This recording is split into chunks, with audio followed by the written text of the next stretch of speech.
হঠাৎ করেই দেশের বিভিন্ন শিক্ষা প্রতিষ্ঠানে সহিংসতা। রংপুরের রোকেয়া বিশ্ববিদ্যালয় থেকে শুরু করে ঢাকার জগন্নাথ বিশ্ববিদ্যালয়, ঢাকা কলেজ, আলিয়া মাদ্রাসা, বরিশাল বিশ্ববিদ্যালয় সহ বিভিন্ন ক্যাম্পাসে সংঘর্ষে জড়ায় ছাত্রদল, ছাত্র শিবির। দুই ছাত্র সংগঠনই জুলাই অভ্যুত্থানে অন্যতম প্রধান ভূমিকা পালন করেছিল। মাত্র 2 বছরের মধ্যে এমন বিরোধে অবাক অনেকে। ছাত্র শিবিরের অভিযোগ, সহিংসতার ঘটনায় কোনো দায় নেই তাদের, সংঘর্ষে জড়িয়েছে ছাত্রদল। অপরদিকে ছাত্রদলও পাল্টা অভিযোগ করে বলেছে শিবিরের মবের চেষ্টা প্রতিহত করেছে ছাত্রদল। একটি ক্যাম্পাস ইসলামী ছাত্র শিবির কোনো বিশৃঙ্খলা করতে দেয়নি।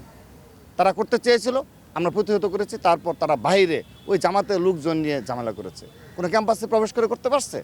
আমরা যদি চাই এই ধরনের ভাবে এইভাবেই তাদেরকে প্রতিহত করা হবে। বাংলাদেশের বর্তমান যে ইস্যুগুলো, গ্যাসের দাম বৃদ্ধি, বিদ্যুতের দাম বৃদ্ধি পেয়েছে, মানুষের জনজীবন বিপর্যস্ত হয়ে পড়েছে, এই জায়গা থেকে মানুষের দৃষ্টি ফেরানোর জন্য ক্যাম্পাসগুলোতে অস্থিতিশীল করা এবং মিডিয়ার ফ্রেমিংটা অন্যভাবে করার জন্য আসলে এটা অ্যাসাইনমেন্টের একটা কাজ।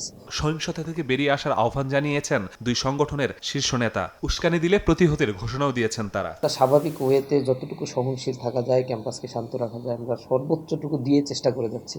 এরপরে যদি কেউ পাড়া দিয়ে ঝগড়া করতে আসে, তাহলে তার প্রতিক্রিয়াটা তো আমাদের কিছু করার নেই। সব জায়গায় কি তাদের হাতে মার খাবো? তারা কি আমাদের মেরেই যাবে, মানে ছাত্রলীগের মতো করে? এই দিন তো আর নেই। আমরা তো সেই ছাত্র সংগঠন যারা এই ছাত্রলীগের বিরুদ্ধে লড়াই করে আমরা টিকেছিলাম। যারা ছাত্রলীগের পতাকা তুলেছিল তারা আমাদেরকে হুমকি দেয়, এটা দেওয়ার মতো সক্ষমতা তাদের হয়নি এখনো।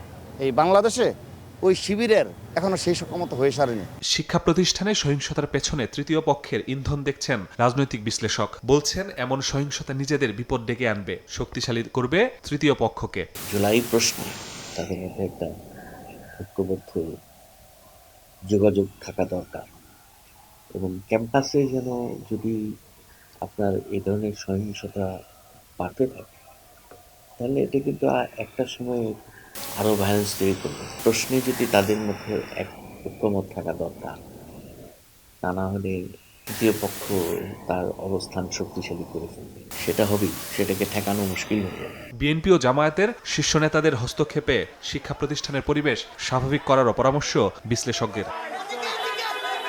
মাসুদুর রহমান, সময় সংবাদ, ঢাকা।